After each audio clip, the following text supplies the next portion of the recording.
The community center was decorated with banners reading Martinez Family Reunion 2025, and the smell of barbecue filled the humid Texas air. I sat at the far end of the picnic table, the spot nobody wanted, right next to the coolers where people would constantly reach past me for drinks. "Alex, grab me a beer," my cousin Raymond said, not even looking at me. I handed him one from the cooler. He didn't say thanks. "So Raymond just got promoted to regional sales director," Aunt Linda announced to the gathered crowd of 30-plus relatives. "His territory covers 5 states now." "That's my boy," Uncle Joe bellowed, slapping Raymond on the back. "That's what real success looks like." Everyone clapped. Raymond stood up and took a mock bow, his polo shirt stretched tight over his beer gut. "Speech. Speech," someone called out. "Well, you know," Raymond said, grinning, "it's all about working smart, not hard. Identifying opportunities. Making connections. That's how you move up in this world." More applause. My sister Maria caught my eye from across the table and rolled hers, but she stayed quiet. She'd learned years ago not to rock the boat at these things. "Now, Alex," Dad said, his voice carrying that particular tone, the one that said he was about to embarrass me for entertainment. "Why don't you tell everyone about your job?" I took a sip of water. "I work in security." "Security?" Uncle Joe laughed. "Like a mall cop?" "Corporate security," I said evenly. "Oh, corporate," Raymond said, making air quotes. "So you watch cameras all day. Real prestigious." The cousins snickered. Someone whispered something and more laughter rippled through the group. "At least it's steady work," Mom said, trying to be supportive in her way. "Not everyone can be a regional director." "That's the spirit," Aunt Linda said, patting Mom's hand. "We can't all be ambitious. Some people are just meant for simpler roles." "How much does that pay?" Raymond asked, leaning forward. "Security guard work? 30,000? 40? Something in that range," I said. "Jesus," Raymond said, shaking his head. "I make that in bonuses alone. But hey, no judgment. Someone's gotta keep an eye on the parking lots, right?" More laughter. I cut into my brisket. "Remember when Alex used to talk about going into law enforcement?" Dad said, and I could hear the disappointment in his voice. "We thought maybe he'd become a detective or something. But I guess security guard was close enough." "Dad," Maria said quietly. "What?" "I'm just saying. We had hopes, that's all." "High hopes," Uncle Joe agreed. "Smart kid like Alex, we figured he'd do something important. But you know what they say, some people just don't have the drive." My cousin Jennifer, who'd married a dentist and never let anyone forget it, leaned over. "Alex, have you thought about going back to school? My husband's dental practice is always looking for office staff. It would be a step up from security work." "I'm good where I am," I said. "See? No ambition," Raymond said, gesturing with his beer. "That's the problem with this generation. No hunger. They're fine with mediocrity." "I wouldn't say mediocrity," Aunt Linda said, though her tone suggested she absolutely would. "Security is important work. Someone has to do it." "Exactly," Dad said. "We're proud of Alex for finding something stable.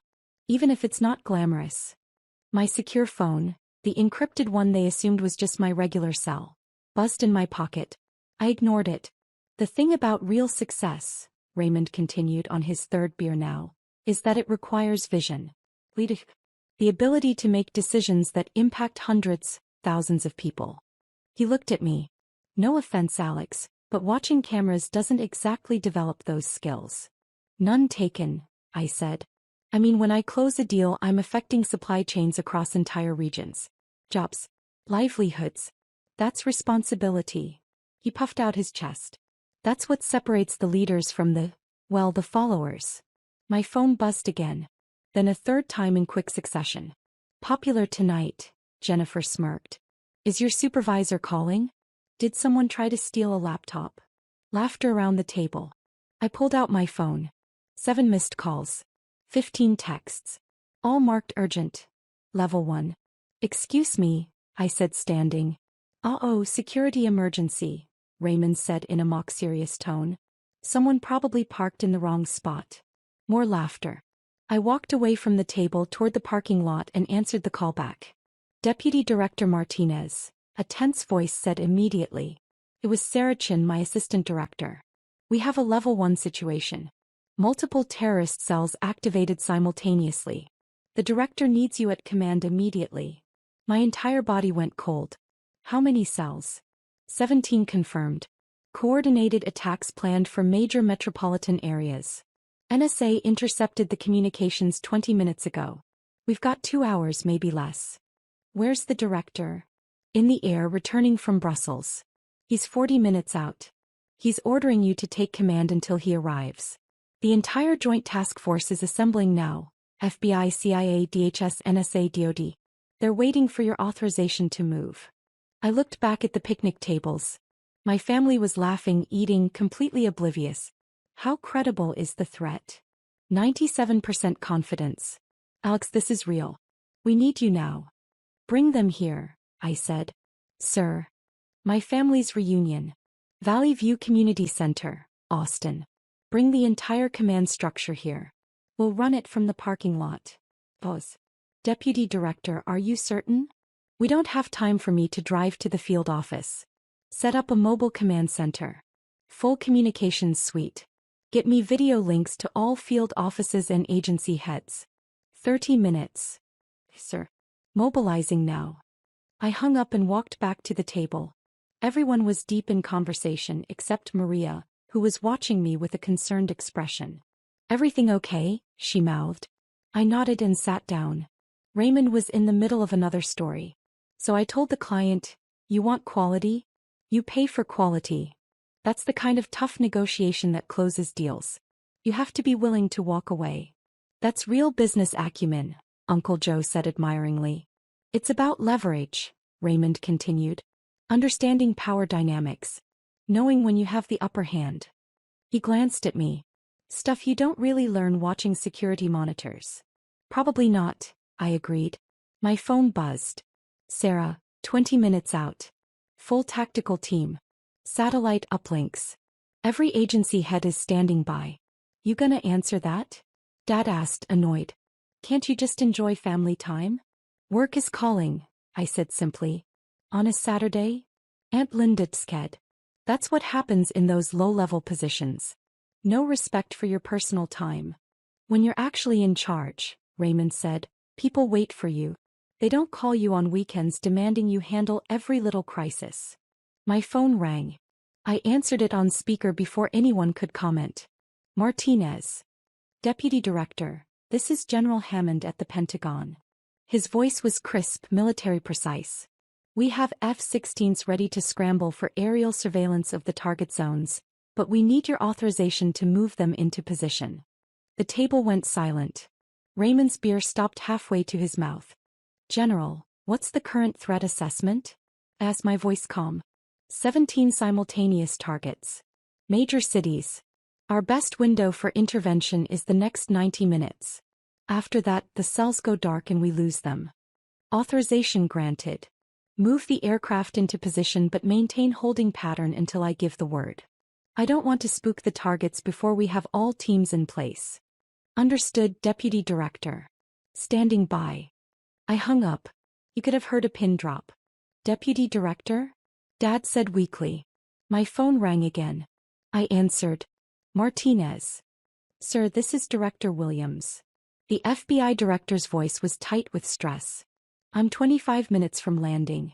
Sarah briefed me on your mobile command plan. Unconventional, but given the timeline, I support it. Can you hold the fort until I arrive? Sir. All agencies are coordinating through me. We have eyes on 14 of 17 cells. Closing in on the other 3. Good. Alex, I'm putting our entire counterterrorism apparatus under your direct command until I touch down. The president is being briefed now. He may call you directly. Understood, Director. And Alex, don't let these bastards hurt anyone. Whatever resources you need, you have them. Yes, sir. I hung up. The phone immediately buzzed with incoming video calls. I could see notification after notification stacking up. Raymond's face had gone white. You're the FBI Deputy Director? Counterterrorism Division, I said, scrolling through the alerts. I've held the position for 2 years. But you said security, Uncle Joe stammered. National security. You assumed I meant building security. A convoy of black SUVs turned into the parking lot, moving fast. Then more vehicles. Tactical vans, communications trucks, unmarked sedans. Within seconds the parking lot looked like a scene from a movie. Sarah Chin stepped out of the lead vehicle, phone pressed to her ear, surrounded by agents in tactical gear.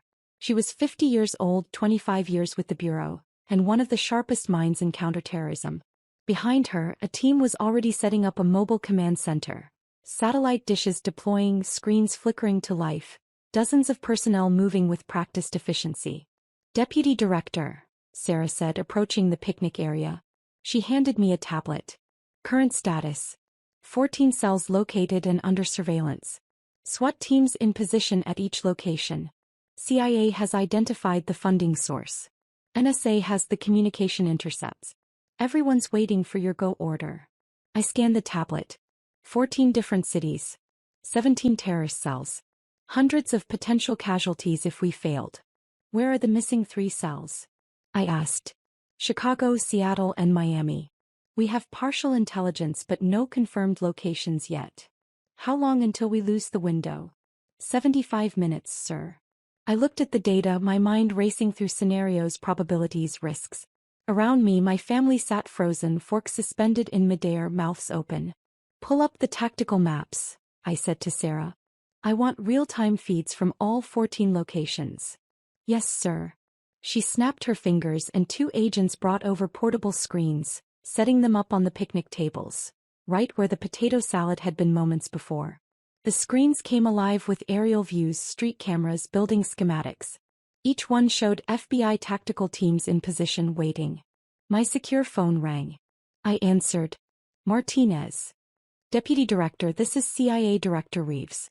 We've identified the 3 missing cells. Sending coordinates now." "How confident are you in the intelligence?" 92%. "We have assets on the ground confirming. Get FBI teams to those locations. I want eyes on all 17 cells in the next 15 minutes. Already in motion, Deputy Director." I hung up and looked at Sarah. "Status on the SWAT teams?" "Ready and waiting at all locations, sir. They're just waiting for your order." I pulled up the communication intercepts on the tablet, reading through the chatter NSA had captured. The attacks were timed to happen simultaneously in 2 hours. Maximum chaos, maximum casualties. "We go in 90 minutes, I said. "Simultaneous raids on all 17 locations. I want every cell taken down at the exact same moment so none of them have warning to scatter or accelerate their timeline." "Sir." "I'll coordinate with all field offices." Sarah walked away, already issuing orders. Around the command center, dozens of agents were on phones, typing on laptops, monitoring screens. The parking lot had transformed into an operational hub. I looked back at my family. They were staring at me like I was a stranger. "You run counterterrorism?" Dad whispered. "For the FBI?" "Deputy Director of the entire division," I confirmed, my eyes back on the screens. "I oversee all domestic counterterrorism operations." "How many people report to you?" Raymond asked, his voice barely audible. 3,000 agents directly. But for something like this, I have operational authority over multiple agencies. Today that's about 12,000 personnel across FBI, CIA, NSA, DHS, and DoD. Jennifer's phone was in her hand, trembling. She was clearly Googling me. "Oh my God. You're on the FBI leadership page. Your photo is right here." Deputy Director Alex Martinez, youngest person ever appointed to the position, responsible for preventing 23 major terrorist attacks since taking office. 24 after today, I said quietly, "if we do this right." Maria was crying. "You've been doing this for 2 years? Longer." I was assistant director before the promotion. "I've been with the Bureau for 8 years. But you never said anything," Mom whispered. "Operational security," I said simply. "The fewer people who know what I do, the safer I am. And the safer you all are." Another vehicle pulled up. This one had director plates. Michael Williams stepped out, flanked by security. He was 62, silver-haired, and had been FBI director for a decade. He walked straight to me. "Alex," he said, shaking my hand. "Status. All 17 cells located. SWAT teams in position. We're coordinating simultaneous raids in I checked my watch. 83 minutes. Any complications? Chicago cell is in a residential building.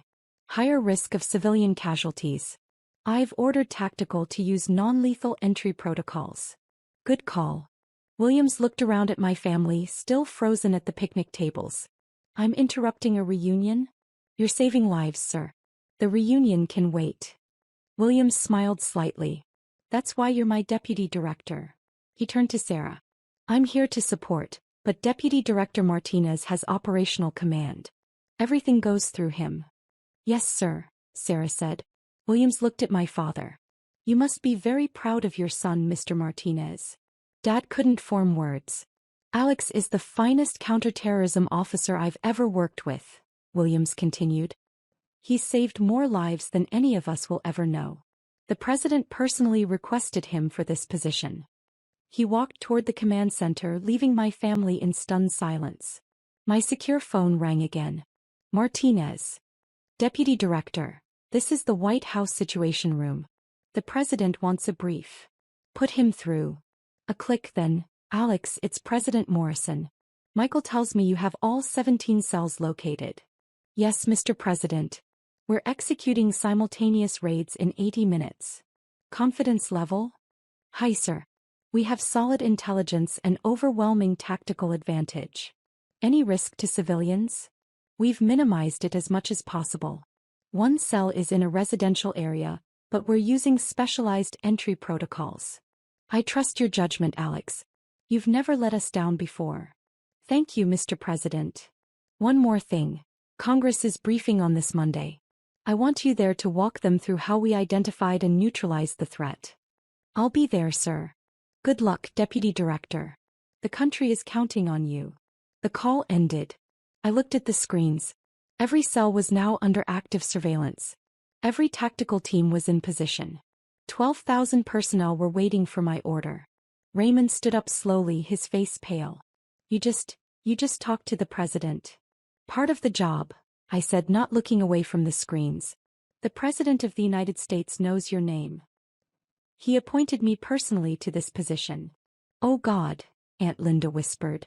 We've been mocking you. For years. Yes, I said simply. But you never corrected us, Uncle Joe said weakly. Would it have mattered? I looked at him. Would you have treated me differently if you'd known? Or would you have found other ways to dismiss me? Silence. I didn't tell you because I wanted to know if you cared about me as a person or just as a status symbol.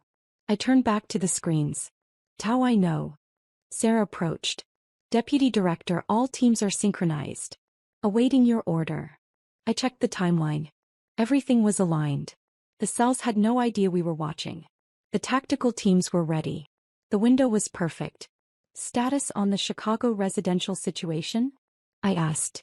Team leader confirms they can execute with minimal risk. Building has been quietly evacuated under the guise of a gas leak. Smart. I looked at the clock. We move in 75 minutes.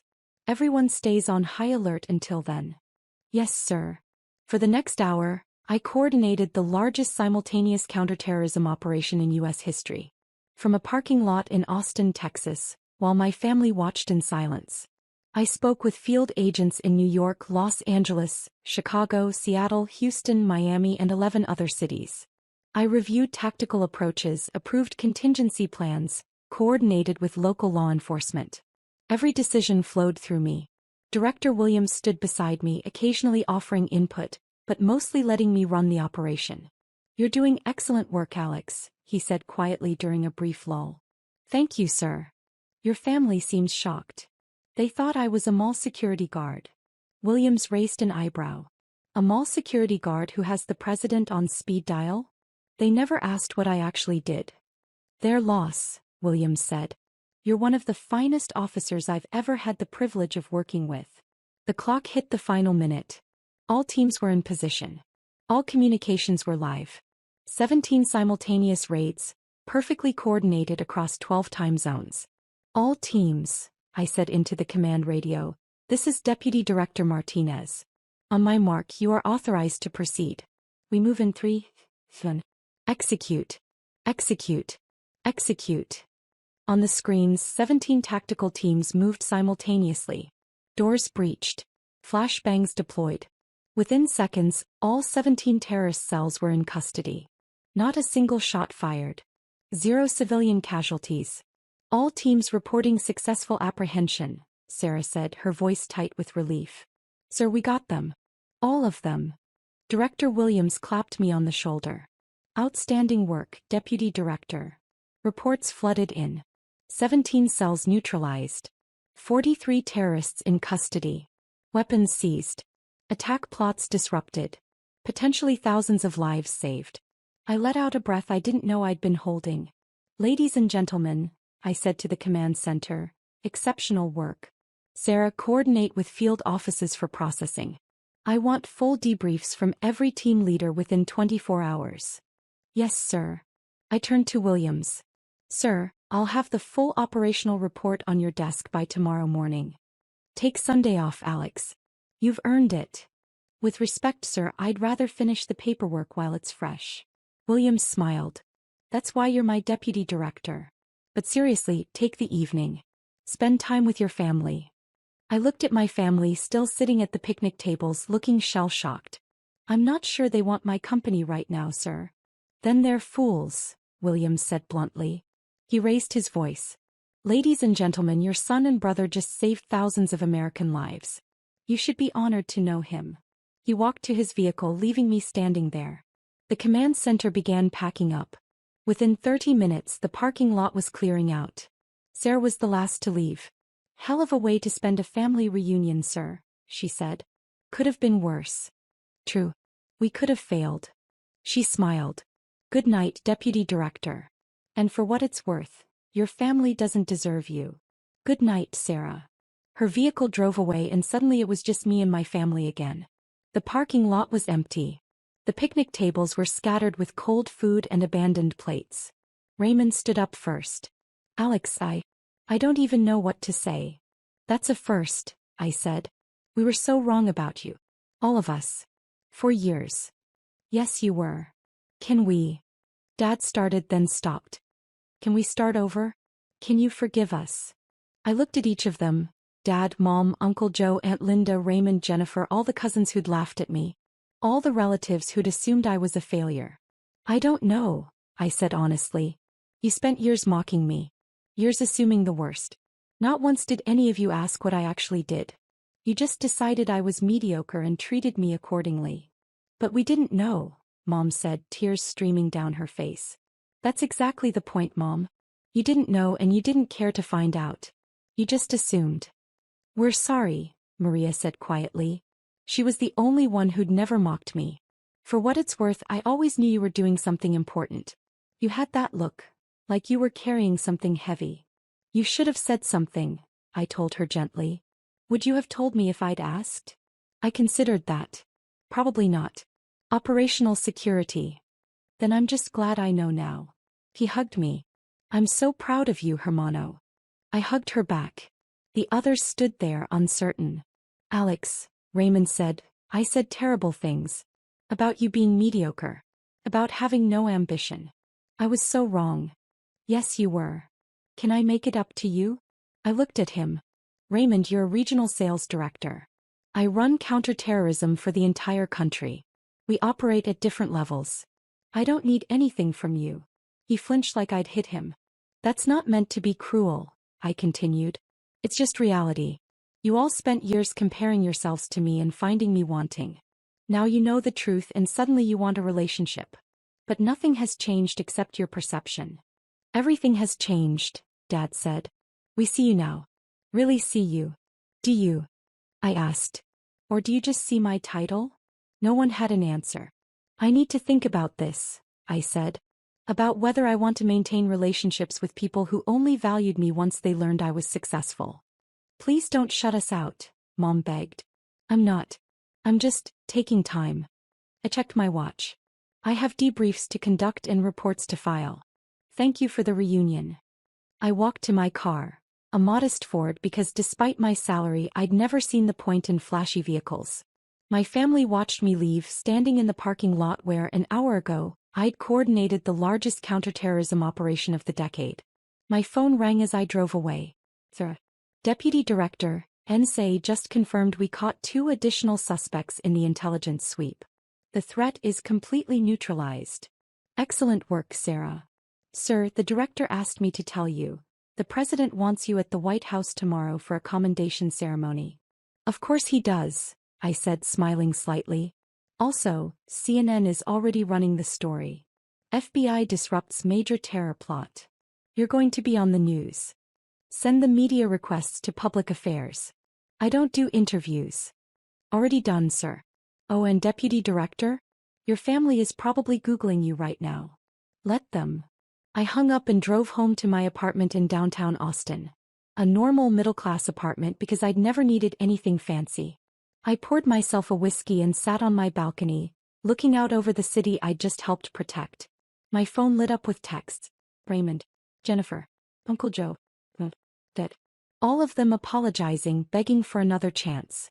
Maria's text was different. I love you, Hermano. Proud of you. Always have been. I texted her back. Love you too. And thank you.